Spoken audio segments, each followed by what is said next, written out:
কৃষক বন্ধু প্রকল্পে যে সমস্ত উপভোক্তাদের নাম নথিভুক্ত রয়েছে, অর্থাৎ কৃষক বন্ধু প্রকল্পে যে সমস্ত উপভোক্তারা প্রতি বছরে রবি মরশুম এবং খরিফ মরশুমের টাকা পেয়ে থাকে, তাদের জন্য অত্যন্ত সুখবর চলে এসেছে। আমরা প্রত্যেকেই খরিফ মরশুমের টাকা ইতিমধ্যে পেয়ে গেছি এবং রবি মরশুমের টাকার জন্য কিন্তু অপেক্ষা করছি। রবি মরশুমের টাকা ঢোকার যে প্রস্তুতিটা, সেটা কিন্তু ইতিমধ্যে সরকারের তরফ থেকে কিন্তু শুরু হয়ে গেছে। আজকের এই ভিডিওতে আমরা প্রমাণস্বরূপ দেখে নেব যে রবি মরশুমের টাকা ঢোকার পদ্ধতি কিন্তু ইতিমধ্যে রাজ্য সরকারের তরফ থেকে শুরু করে দেওয়া হয়েছে। ভিডিওটি বিস্তারিতভাবে দেখে নেওয়ার আগে ছোট্ট একটা অনুরোধ, যদি চ্যানেলে নতুন হয়ে থাকেন অবশ্যই চ্যানেলটা সাবস্ক্রাইব করে রাখবেন এবং নোটিফিকেশনটা অল করে রাখবেন এই ধরনের সমস্ত আপডেট সবার আগে পাওয়ার জন্য। চলুন আজকের আপডেটটা আমরা বিস্তারিতভাবে দেখে নিই।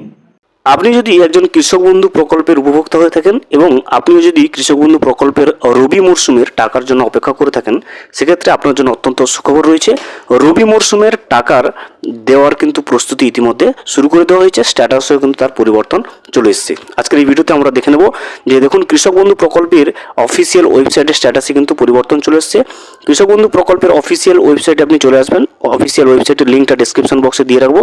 এখান থেকে দেখুন kৃষকবন্ধু.wb.gov.in, এই লিঙ্কে আসার পরে কিন্তু নিচের দিকে স্ক্রল করবেন। স্ক্রল করলে আপনি দেখতে পাবেন নথিভুক্ত কৃষকের তথ্য একটা অপশন রয়েছে। এই নথিভুক্ত কৃষকের তথ্যের উপর আপনাকে একবার ক্লিক করে নিতে হবে।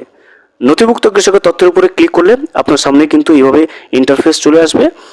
এখানে প্রথমে আপনি দেখতে পাবেন, দেখুন সিলেক্ট অপশন রয়েছে এবং তার মাঝে কিন্তু সিলেক্ট অপশন পাবেন।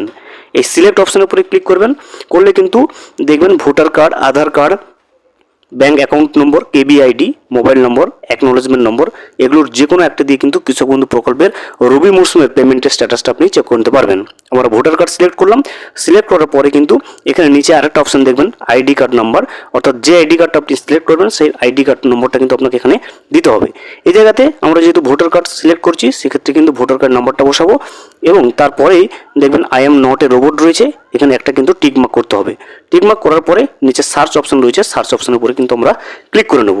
আমরা প্রথমে ভোটার কার্ড সিলেক্ট করেছি যেহেতু, সেক্ষেত্রে ভোটার কার্ডের নাম্বারটা বসিয়ে আই এম নট এ রোবটে ক্লিক করে সার্চ অপশনের উপরে কিন্তু ক্লিক করে নেব। ভোটার কার্ড নম্বর এবং I am not A robot, তারপরে সার্চ অপশনের উপরে ক্লিক করলে ওই কৃষকের সমস্ত ডিটেলস কিন্তু কৃষক বন্ধু প্রকল্পে শো করবে। আমি কিন্তু পার্সোনাল সিকিউরিটি পারপাসের জন্য কিন্তু সমস্ত কিছু ব্লার করে রাখবো। প্রথমে এখান থেকে দেখবেন একেডি আইডি দেওয়া থাকবে, এরপরে কেবি আইডি অর্থাৎ কৃষক বন্ধু আইডি, তারপরে কিন্তু ভোটার কার্ড দেওয়া থাকবে এবং আধার নম্বর এখানে দেওয়া থাকবে।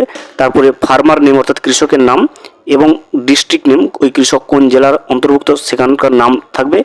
এরপরে ব্লকের নাম থাকবে, তারপরে গ্রাম পঞ্চায়েতের নাম থাকবে এখানে, এরপরে গ্রামের নাম থাকবে, এরপরে ওই কত জমি টোটাল রয়েছে ওই কৃষকের নামে সেই জমির পরিমাণটা লেখা থাকবে এবং এখানে দেখবেন স্ট্যাটাসটা কিন্তু অ্যাপ্রুভ থাকবে। এবং সবচেয়ে গুরুত্বপূর্ণ যে আপডেটটা চলেছে, দেখুন ট্রানজ্যাকশন স্ট্যাটাসের ঘরটা কিন্তু অলরেডি ফাঁকা হয়ে গেছে। অর্থাৎ আগে এই ট্রানজ্যাকশন স্ট্যাটাসের ঘরে ট্রানজ্যাকশন সাকসেস লেখা থাকতো, এখন কিন্তু সেটা পরিবর্তন হয়ে ট্রানজ্যাকশন যে স্ট্যাটাসটা সেটা কিন্তু ফাঁকা হয়ে গেছে। অর্থাৎ কৃষক বন্ধু প্রকল্পের রবি মরশুমে টাকা দেওয়ার প্রথম ধাপ কিন্তু ইতিমধ্যে স্ট্যাটাসে চলে এসেছে। এরপরে দেখবেন ডিডিএ অ্যাপ্রুভড, এডিএ আপলোডেড, তারপরে কিন্তু শেষ ধাপ যখন পেমেন্টটা ছেড়ে দেওয়া হবে, পেমেন্ট প্রসেস কিন্তু এইভাবে চলে আসবে এবং শেষে যখন পেমেন্টটা উপভোক্তাদের ব্যাংকের অ্যাকাউন্টে চলে আসবে তখন কিন্তু ট্রানজ্যাকশন সাকসেস এইভাবে কিন্তু এগোবে।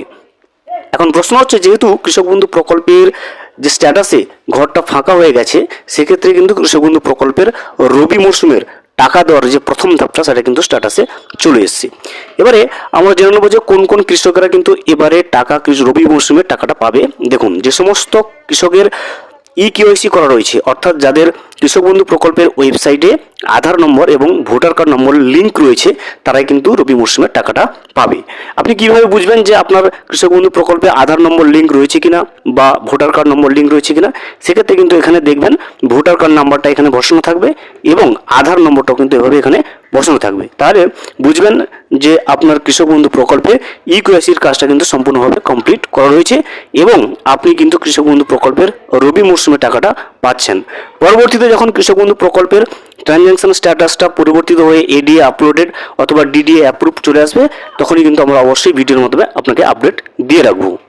ভিডিওটি সম্পূর্ণভাবে দেখার জন্য অসংখ্য ধন্যবাদ। এখনও পর্যন্ত যদি চ্যানেলে নতুন হয়ে থাকেন এবং সাবস্ক্রাইব না করে থাকেন, অনুগ্রহ করে চ্যানেলটা সাবস্ক্রাইব করে পাশে থাকবেন।